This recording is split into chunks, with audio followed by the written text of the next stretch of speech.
ಎಸೆತ್ತ ಕಾಂಗ್ರೆಸ್ ಇತ್ತ ಬಿಜೆಪಿ ನಾಯಕರ ಪ್ರತಿಭಟನಾ ಕಹಳೆ ಮೊಳಗ್ತಾ ಇದೆ. ರಾಜ್ಯಪಾಲರಿಗೆ ಅಡ್ಡಪಡಿಸಿದವರ ಅಮಾನತಿಗೆ ಬಿಜೆಪಿ ಜೆಡಿಎಸ್ ಪಟ್ಟು ಹಿಡಿದು ಪ್ರತಿಭಟನೆಗೆ ಮುಂದಾಗಿರುವಂತದ್ದು. ಅಗೌರವ ತೋರಿದಂತ ಶಾಸಕರ ಅಮಾನತಾಗಬೇಕು ಅಂತ ವಿಪಕ್ಷಗಳು ಆಗ್ರಹವನ್ನ ಮಾಡಿ ಪ್ರತಿಭಟನೆಗೆ ಮುಂದಾಗಿರುವಂತದ್ದು. ರಾಜ್ಯಪಾಲರಿಗೆ ಅಡ್ಡಿಪಡಿಸಿದವರ ಅಮಾನತಾಗಬೇಕು ಅಂತ ಬಿಜೆಪಿ ಜೆಡಿಎಸ್ ಪಟ್ಟು ಹಿಡಿದಿದೆ. ಹಾಗಾಗಿ ಇವತ್ತು ಪ್ರತಿಭಟನೆಯ ಪ್ರತ್ಯುತ್ತರವನ್ನ ನೀಡೋದಕ್ಕೆ ಬಿಜೆಪಿ ಕೂಡ ತಯಾರಾಗಿದೆ. ವಿಧಾನಸೌಧದ ಗಾಂಧಿ ಪ್ರತಿಮೆ ಮುಂದೆ ಬಿಜೆಪಿ ಪ್ರತಿಭಟನೆಯನ್ನ ಮಾಡ್ತಾ ಇರುವಂತದ್ದು. ಒಂದ್ ಕಡೆ ಫ್ರೀಡಂ ಪಾರ್ಕ್ ನಲ್ಲಿ ಕಾಂಗ್ರೆಸ್, ಈ ಕಡೆ ಗಾಂಧಿ ಪ್ರತಿಮೆ ಮುಂದೆ ಬಿಜೆಪಿ ಜೆಡಿಎಸ್ ಪ್ರತಿಭಟನೆಯನ್ನ ಮಾಡ್ತಾ ಇದೆ. ರಾಜ್ಯಪಾಲರಿಗೆ ಅಡ್ಡಿಪಡಿಸಿದಂತಹವರು ಯಾರ್ಯಾರಿದ್ದಾರೆ? ಅಮಾನತಾಗಬೇಕು. ರಾಜ್ಯಪಾಲರು ಭಾಷಣ ಮಾಡದೆ ಹಾಗೆ ಹೊರಟಾಗ ಗೂಂಡಾಗಿರಿ ಮರೆದ್ರು ಕಾಂಗ್ರೆಸ್ನವರು.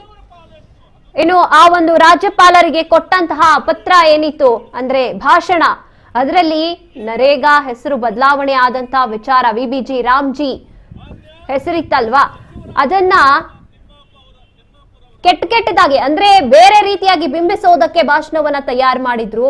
ಅದಕ್ಕಾಗಿನೇ ಅವರು ಭಾಷಣ ಮಾಡಲಿಲ್ಲ. ಅದನ್ನ ಇಟ್ಕೊಂಡು ಗೂಂಡಾಗಿರಿ ಮಾಡೋಕ್ ಮುಂದಾದ್ರು ಕಾಂಗ್ರೆಸ್ನವರು. ಅದಕ್ಕಾಗಿ ನಾವು ಪ್ರತಿಭಟನೆ ಮಾಡ್ತಾ ಇದ್ದೀವಿ. ಜೊತೆಗೆ ಅಬಕಾರಿ ಇಲಾಖೆಯಲ್ಲಿ ನಡೆದಂತಹ ಲೂಟಿ ಏನಿದೆ, ಆ ಹಣವನ್ನ ಸರ್ಕಾರಕ್ಕೆ ಕೂಡ ಆ ಹಣ ಹೋಗ್ತಿದೆ ಅಂತ ಎಲ್ಲೋ ಒಂದ್ ಕಡೆ ಆರೋಪವನ್ನ ಮಾಡ್ತಾ ಇರುವಂತದ್ದು. ಹಾಗೇನಾದ್ರೂ ಇಲ್ಲ ಅಂದ್ರೆ ಅಲ್ಲಿ ಅಬಕಾರಿ ಇಲಾಖೆ ಅಧಿಕಾರಿ ಏನಿದ್ದಾನೆ ಆತನನ್ನ ಅಮಾನತು ಮಾಡಬೇಕು. ಈ ಎರಡು ವಿಚಾರಕ್ಕೆ ನಾವು ಪ್ರತಿಭಟನೆ ಮಾಡ್ತಾ ಇದ್ದೀವಿ ಅಂತ ಬಿಜೆಪಿ ಜೆಡಿಎಸ್ ಒಟ್ಟಾಗಿ ವಿಧಾನಸೌಧದ ಗಾಂಧಿ ಪ್ರತಿಮೆ ಮುಂದೆ ಪ್ರತಿಭಟನೆಯನ್ನ ಮಾಡ್ತಾ ಇರುವಂತದ್ದು.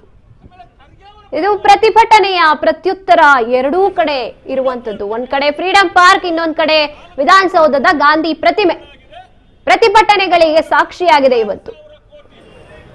ಇದು ಸಿದ್ದರಾಮಯ್ಯರ ಪಾಲೆಷ್ಟು, ಡಿ.ಕೆ. ಶಿವಕುಮಾರ್ ಅವರ ಪಾಲೆಷ್ಟು, ಸೋನಿಯಾ ಅವರ ಪಾಲೆಷ್ಟು, ಮತ್ತೆ ರಾಹುಲ್ ರವರ ಪಾಲೆಷ್ಟು, ಇದನ್ನ ಆಮೇಲೆ ಖರ್ಗೆ ಅವರ ಪಾಲೆಷ್ಟು.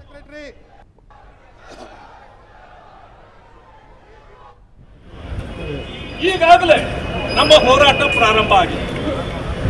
ಮಾನ್ಯ ಸಚಿವರಾಗಿರ್ತಕ್ಕಂಥ ತಿಮ್ಮಾಪುರ ಅವರನ್ನ ಯಾವುದೇ ಕಾರಣಕ್ಕೆ ಕ್ಷಮಿಸುವಂತ ವಿಷಯವೇ ನಮ್ಮ ಮುಂದೆ ಇಲ್ಲ.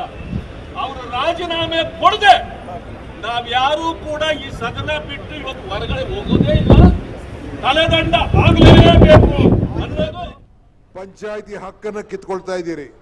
ಇದನ್ನೆಲ್ಲ ಉಳಿಸ್ಲಿಕ್ಕೆ ಈ ಕಾರ್ಯಕ್ರಮವನ್ನು ನಾವು ಮಾಡಿದ್ದೇವೆ. ಸೊ ಅದರಿಂದ ಮುಂದಿನ ದಿನದಲ್ಲಿ ನಮ್ಮ ಹೋರಾಟ ಮುಂದುವರಿತದೆ. ಪ್ರತಿ ಪಂಚಾಯಿತಿಗೂ ಎಲ್ಲ ನಮ್ಮ ಈ ಒಂದು ಕಾರ್ಮಿಕನ